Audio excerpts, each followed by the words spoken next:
Nga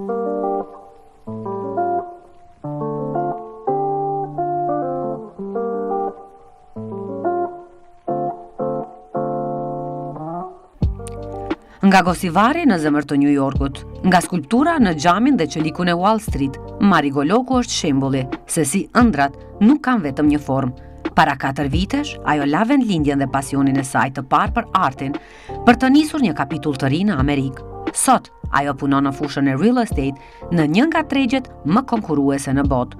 Për arti, nuk u largua kur prej saj. Sot, bisedoj me të në zyrën e saj, në një nga banesa që ajo shet dhe në një vend ku arti le pa fjalë, The Metropolitan Museum of Art.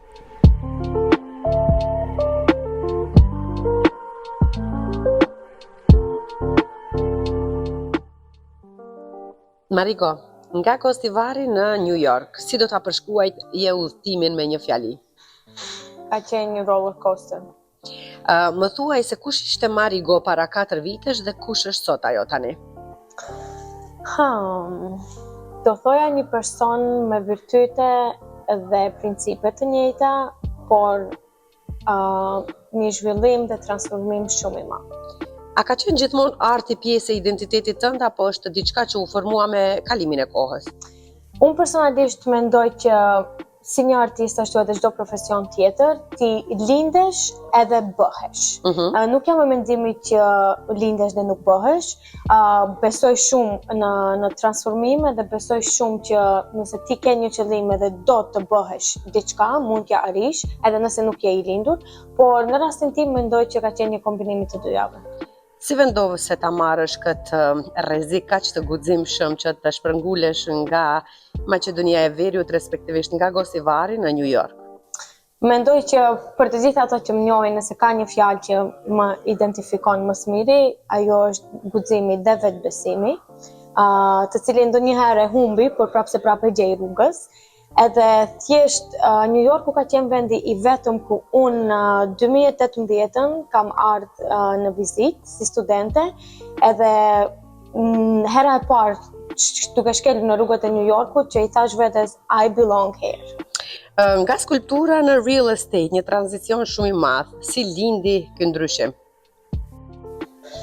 Skulptura do jetë edhe është gjithmonë pjesë e jetës time, por real estate mendoj që është një bashkim i të dyjave, si një bashkim i artit dhe i shkencës. Për shkak se unë nuk e shoh real estate si një biznes i patundshmërive, por e shoh si një formë identifikuese edhe një formë që i bashkon këta të dyja. Po Wall Street është një rrugë shumë e madhe dhe shumë e njohur. Sa është e rrezikshme kjo në punë dhe pse të tërheqi pikërisht ky vend? Mendoj që është shumë challenging, po patjetër që challenges në jetë të sjellin edhe të krijojnë edhe më të fortë. So, t'ja fillosh nga Wall Street nuk është e lehtë, patjetër që ka qenë edhe do jetë gjithmonë e vështirë, po ajo është e bukura që çdo ditë vjen në Wall Street, në Financial District, edhe çdo ditë ndodh diçka e re, çdo ditë ke diçka për të bërë. Po më thuaj si e përjetove fillimin në një fushë kaq të re, në një qytet kaq të madh? Shumë bukur, edhe pak vështirë në të njëjtën kohë, po do thoja që në momentin që e ke, you are motivated, you are inspired, diçka bëhet e lehtë pastaj. A mendon se formimi yt artistik që veç se më e ke të ka ndihmuar edhe më shumë në këtë profesion? Patjetër, unë mendoj që gjithçka si në biznes, in sales, like in everything është një formë arti, gjithçka është art në vetvete, por gjithçka që bën në jetë, mendoj që kreativiteti nuk duhet të mungojë. Po çfarë roli luan kreativiteti në shitjen e banesave? Për shembull, na e tregon një ide. Për shembull, arkitektura, dizajni, drita, hijet. Të gjitha këto i keni parasysh kur e prezentoni një banesë? Po. Unë personalisht po. Ajo është mendoj që në real estate and in sales, that's my strongest point. Mendoj që ajo është pika ime më e fortë. Po a mendon se klientët ndjehen edhe më të afërt me ty ndonjëherë pikërisht për këtë gjë se ti ke ndjeshmëri artistike? Patjetër, edhe përveç asaj, unë dëshiroj shumë që ta bëj atë lidhjen personale para gjithçkaje me klientët e mi dhe pastaj of course to make them feel like home. That's my goal, my point. Kjo është krejt qëllimi yt, pra. Po. Tani do shkojmë ne ta shohim një ndërtesë bashkë. A mundet?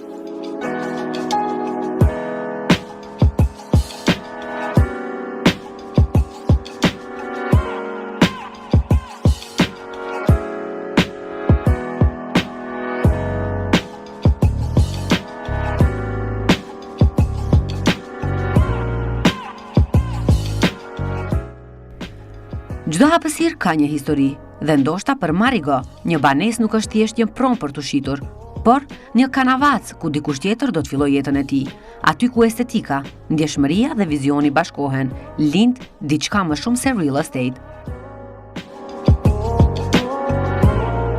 A e shikon një apartament si një skulpturë e papërfunduar dhe mendon çfarë do kisha mundur të ndryshoj këtë?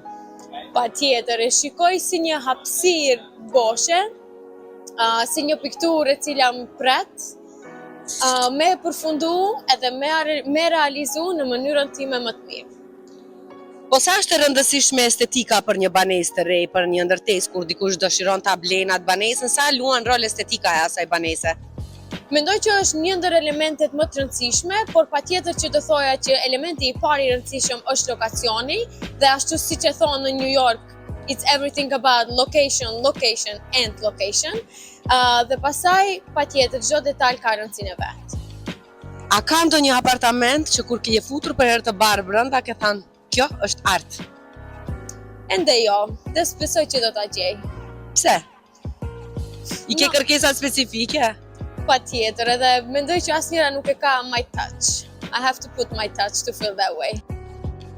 Në këtë muze, arti nuk është vetëm për t'u parë, është për t'u ndjerë. Për një artiste, met është kujtesë që pasioni mund të heshtë për një kohë, po kur nuk shuhet.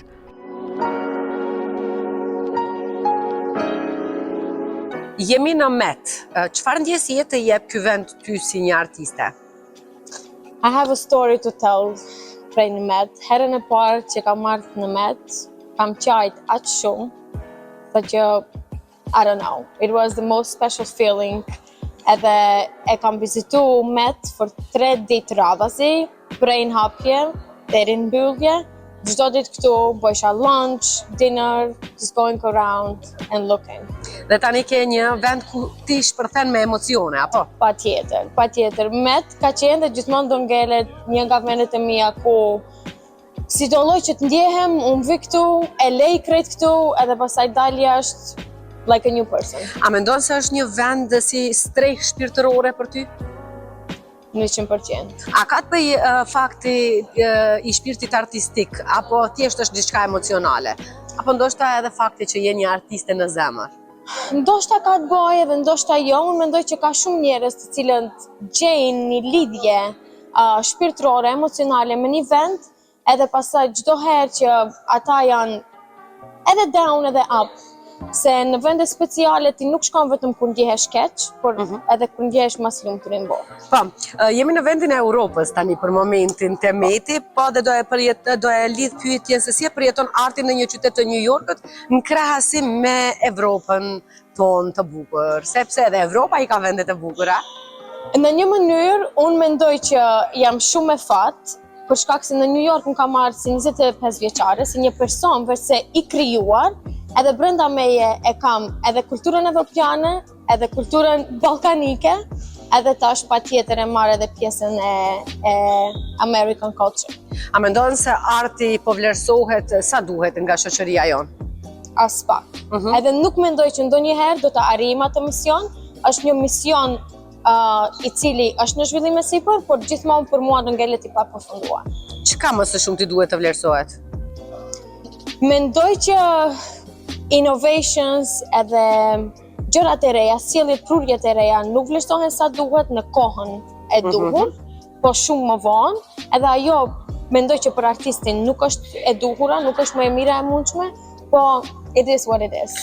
Po çfarë roli luan arti në formimin e një njeriu të suksesshëm dhe jashtë galerive për shembull? Me këtë pyetje thjesht më dërgove të mendoj për një thënie të Picassos që thotë se cili fëmijë është një artist dhe pastaj a do vazhdoj apo jo, është në momentin që ai fëmijë do vendos ta mbajë artin brenda tij ose jo. Skulptura ishte pasioni i ty parë. Nuk të pyetëm pse pikërisht skulptura. Me art profesional kam filluar që në moshën 13 vjeçare me pikturë dhe pastaj kam avancuar në skulpturë, do të thënë nga 2-dimensionalja desha me eksploru edhe 3-dimensionalen, graphic design, performing arts, video art. Të them në kohët e studimeve ka qenë ajo periudha e ku unë desha të eksploroj veten edhe artin, që pastaj të gjej veten time në performing arts.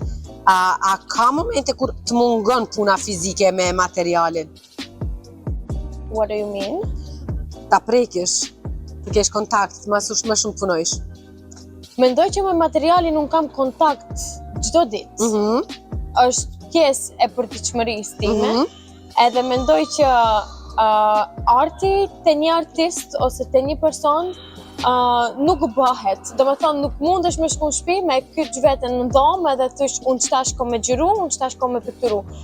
Ti frymon ashtu, jeton, qohesh, ngrihesh, mendon, flen me to. A ka momente kur ti vazhdon të krijosh edhe në heshtje vetëm për vete? Gjatë gjithë kohës, edhe mendoj që ajo është një nga pikat e mia më të dobta, do thoja që jam një person shumë perfekcionist, edhe nëse diçka në sytë e mi nuk është perfekt, unë nuk e nxjerri. Edhe mendoj që kjo është një nga gjërat që kam nevojë ta rregulloj me veten. Çfarë do të thotë për ty që mos e harrosh pasionin edhe kur jeta të çon në drejtime komplet tjera? Është shumë e rëndësishme asnjëherë mos e harrosh se kush je edhe nga vjen. A mendon se një artiste ndalon ndonjëherë se qeni artiste? Asnjëherë. Vdes e tillë. Një herë artiste, gjithmonë artiste. Vdes e tillë. Më thuaj çfarë mesazhi do ju jepje shqiptarëve të cilët jetojnë larg, dëshirojnë që fillojnë një herë, por nuk dinë se si. Të mos ta vrasin atë fëmijën asnjëherë. Edhe të mos harrojnë që nëse dikush mundesh edhe ti. A mendon se është e mundur që të ndjekësh më shumë se një ëndër vetëm në jetë? Mund të bësh shumë gjëra në të njëjtën kohë, po master, you can be only at one thing. A është e mundur të ndjekësh ëndrrën tënde duke fjetur? Mendoj që të ndjekësh ëndrrën tënde dhe ëndra jote të rritet edhe kur ti flen. Më thuaj çfarë nuk duhet të harroj kurrë një njeri pavarësisht edhe suksesit që e ka? Modestin, gjithmonë. Gjithmonë duhet të jetë modest. Edhe nëse pas 10 vitesh Marigo do të shihte këtë intervistë, çfarë do të donte ti thoshte vetes së sotme? Keep going girl, fake it till you make it. Një fjalin nga Rihanna na e the tani apo? Patjetër. Faleminderit Marigo për këtë kohë të bukur, faleminderit edhe që na tregove pak për jetën tënde, ëndrat tua edhe atë që një njeri asnjëherë nuk duhet të ndalet. Faleminderit juve.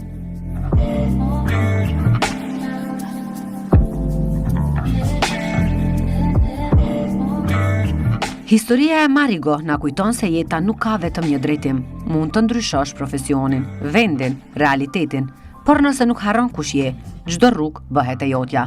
Nga Gosivari në New York, nga skulptura në Wall Street. Kjo është historia e një gruaje që guxoi të fillojë nga e para, pa e humbur shpirtin artistik.